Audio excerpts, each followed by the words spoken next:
Greek politicians' last-minute agreement on fresh austerity plans hasn't exactly been greeted with open arms. A 48-hour strike has been called by the country's two major labor unions, and Eurozone member states say they will put even more conditions on Greece before handing over a second bailout.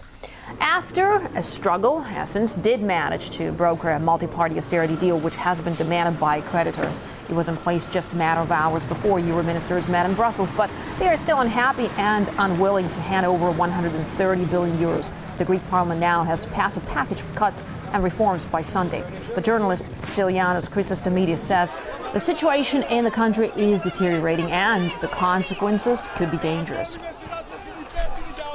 What we get from all these measures, if we avoid default, then we are in the situation where we have to face slow death from starvation in Greece. The situation in Greece is extreme at the moment. We have children fainting in their school because they don't have proper breakfast and because they don't have enough food.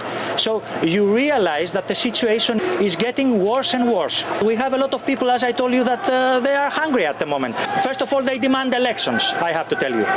Here and now, they want elections, they want the situation to be changed. Second, they have been wondering whose recipe are we following at the moment in Greece, the Greek government. The recipe comes from the IMF, and the recipe simply doesn't work. It's going to fail. It's obvious. The Troika gives the main orders, and you know that we get worse and worse in the last 2 years. So, as they say, and I agree with them, it's easier to see the sun tomorrow rise from the west than to see all these orders and all these measures bring us to growth and bring us back to normal life. Robert Ould, chair of the London-based think tank Bruges Group, believes that it's the European currency itself pushing Greece to the edge.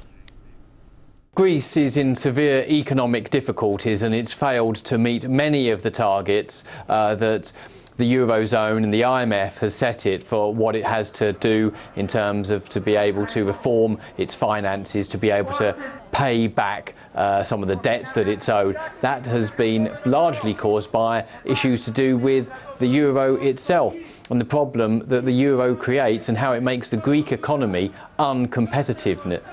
So basically Greece cannot survive while it is in the euro, and the more austerity measures which are being forced upon it will just hurt the Greek economy even further. Wages have been cut by 30% on average in Greece. Pensions are being cut. People are finding it very hard to survive because of the result of the austerity measures and the problems caused by the euro. And what they're doing at the moment is just throwing more money at the problem and really putting back the day when Greece will have to default and will have to leave the euro.